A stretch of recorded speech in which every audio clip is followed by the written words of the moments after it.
ಇದಕ್ಕೂ ಡಿನ್ನರ್ಗೂ ಯಾವ ವಿಚಾರಕ್ಕೆ ಸಂಬಂಧ ಇಲ್ಲ. ನವೆಂಬರ್ ಬಿಹಾರ ಎಲೆಕ್ಷನ್ ಆದ್ಮೇಲೆ ಸಚಿವ ಸಂಪುಟ ವಿಸ್ತರಣೆ ಆಗ್ಬೋದು. ಅಂತಿಮವಾಗಿ ಮುಖ್ಯಮಂತ್ರಿ ಪಕ್ಷದ ಹೈಕಮಾಂಡ್ ತೀರ್ಮಾನ ಮಾಡ್ತಾರೆ. ಆದ್ರೆ 2 ವರ್ಷ ಕಳೆದಿದೆ. ಅದರಿಂದ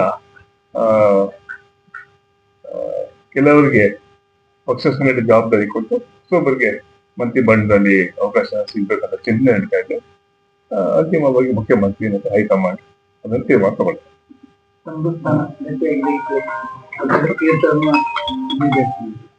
ಹೋದ ಕ್ಯಾಬಿನೆಟ್ ಅಲ್ಲೇ ನಾನು ಜಾಯ್ನ್ ಆಗ್ಬೇಕಾಯ್ತು. ಕೆಪಿಸಿ ವರ್ಕಿಂಗ್ ಪ್ರೆಸಿಡೆಂಟ್ ಆಗಿ ಕೂಡ ಇದ್ದೆ. ನಾನು 4 ವರ್ಕಿಂಗ್ ಪ್ರೆಸಿಡೆಂಟ್ ಅಲ್ಲಿ 3 ಜನ ಮಂತ್ರಿ ಆದ್ರು, ನಾನೊಬ್ನೇ ಅವಾಗ ಆಗ್ಲಿಲ್ಲ. ಯಾಕಾಗ್ಲಿಲ್ಲ ನಂಗೆ ಗೊತ್ತಿಲ್ಲ. ಆದ್ರೆ ಈ ಬಾರಿಗೆ ಅವಕಾಶ ಸಿಗ್ಬೋದು. ವಿಶೇಷವಾಗಿ ನಮ್ಮ ಕಿತ್ತೂರು ಕರ್ನಾಟಕದಲ್ಲಿ ಕಳೆದ 20 ವರ್ಷದಲ್ಲಿ ಯಾರು ಅಲ್ಪಸಂಖ್ಯಾತರು ಕೂಡ ಅವಕಾಶ ಸಿಕ್ಕಿಲ್ಲ. ಅದೇ ರೀತಿ ಕಾರ್ಯಾಧ್ಯಕ್ಷನಾಗಿ 4 ವರ್ಷ ಡಿ.ಕೆ. ಶಿವಕುಮಾರ್ ಜೊತೆ ನಾವು ಹೋರಾಟ ಮಾಡಿಕೊಂಡು ಪಕ್ಷ ಅಧಿಕಾರದಲ್ಲಿ ನಾವೆಲ್ಲ ಕೆಲಸ ಮಾಡಿದ್ವಿ. ಹಿಂದೆ ಮತ್ತೆ ಪಕ್ಷ ಸಂಘಟನೆ ಕಳೆದ 43 ವರ್ಷ ಪಕ್ಷದ ಸಕ್ರಿಯವಾಗಿ ನಾನು ಬ್ಲಾಕ್ ಲಿಂಗ್ ರಾಷ್ಟ್ರ ಕೆಲಸ ಮಾಡಿದ್ದೀನಿ. ಈ ಬಾರಿ ಕ್ಯಾಬಿನೆಟ್ ಸಿಗಂತ ಅವಕಾಶ ಸಿಗಂತ ವಿಶ್ವಾಸ ನನಗಿದೆ. ಅಂತಿಮವಾಗಿ ಹೈಕಮಾಂಡ್ ತೀರ್ಮಾನ. 40 ವರ್ಷದ ಅನುಭವ. ಒಂದು ಕಾಲದಲ್ಲಿ ಹೈಕಮಾಂಡ್ ಅಲ್ಲಿ ಸಲೀಂ ಅಹ್ಮದ್ ಅವರು ಇದ್ದು ಒಂದು ಸಚಿವ ಸ್ಥಾನ ಸಂಪುಟ ನಾವೆಲ್ಲ ಒಬ್ಬ ಕಾರ್ಯಕರ್ತರಾಗಿ ಬಂದ್ವಿ. ಅದರಿಂದ ಅವ್ರ ಕಾರ್ಯಕರ್ತರಾಗಿ ಪಕ್ಷದ ನಿಷ್ಠೆಯನ್ನು ಹೊಂದಿದೆ. ಇಲ್ಲಿ ಭಾವನೆಗಳಿಗೆ ನಮ್ಗೆ ಅವಕಾಶ ಇಲ್ಲ. ನಮ್ಮ ಕರ್ತವ್ಯಗಳು ನಮ್ಮ ಮುಂದೆ ಇತ್ತು. ಪ್ರಾಮಾಣಿಕ ಪಕ್ಷಕ್ಕೆ ದುಡಿದಿದ್ದೀವಿ ನಾವು. ಈ ಬಾರಿ ಕ್ಯಾಬಿನೆಟ್ ಅಲ್ಲಿ ಅವಕಾಶ ಇರೋಂಥ ವಿಶ್ವಾಸ ಇದೆ. ನಮ್ಮ ಕೆಲಸವನ್ನ ಪಕ್ಷ ವರಿಷ್ಠರು ಮತ್ತೆ ನಮ್ಮ ರಾಜ್ಯದ ಮುಖಂಡರು ಗಮನಿಸ್ತಾರೆ ಅಂತ ನನ್ನ ಭಾವನೆ.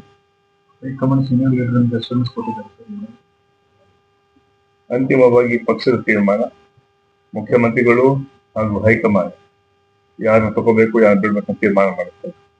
ನಾವೆಲ್ಲ ಪಕ್ಷದ ಕಾರ್ಯಕರ್ತರು ಆ ಹಿನ್ನೆಲೆಯಲ್ಲಿ ಜವಾಬ್ದಾರಿ ಸಿಗತ್ತೆ ಅಂತ ವಿಶ್ವಾಸ.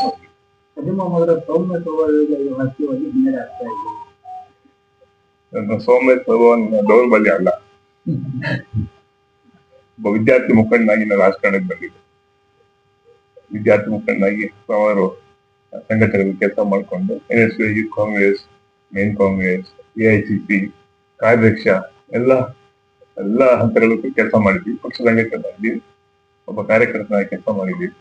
ಅದರಲ್ಲಿ ವಿಶೇಷವಾಗಿ ಬಿಜೆಪಿ ಸರ್ಕಾರದ ವಿರುದ್ಧ ನಾವು ಸಾಕಷ್ಟು ಹೋರಾಟಗಳು ಮಾಡಿದ್ವಿ. ಕರೋನಾ ಸಂದರ್ಭದಲ್ಲಿ ಸುಮಾರು 18 ಗಂಟೆ ಕೆಲಸ ಮಾಡ್ತಾ ಇದ್ವಿ ನಾವು. ಕಳೆದ 3 ವರ್ಷ ನಾನಿರ್ಬೋದು, ಈಶ್ವರ್ ಖಂಡ್ರೆ ಇರ್ಬೋದು, ಸತೀಶ್ ಜಾರಕಿಹೊಳಿ ಇರ್ಬೋದು, ರಾಮಲಿಂಗಾರೆಡ್ಡಿ ಹಾಗೂ ಪಾಪ ದಿವಂಗತ ಧ್ರುವನಾರಾಯಣ್ ಕೂಡ ಅವ್ರು ತಿಳ್ಕೊಂಡಿದ್ದಾರೆ. ಒಳ್ಳೆ ಸ್ನೇಹಿತರು. ನಾವೆಲ್ಲ ಸೇರಿ ತುಂಬಾ ಕೆಲಸ ಮಾಡ್ತಾ ಇದ್ವಿ. ಈ ಸರ್ಕಾರ ತರುವಲ್ಲಿ ನಮ್ದು ಕೂಡ ಪಾತ್ರ ಇದೆ.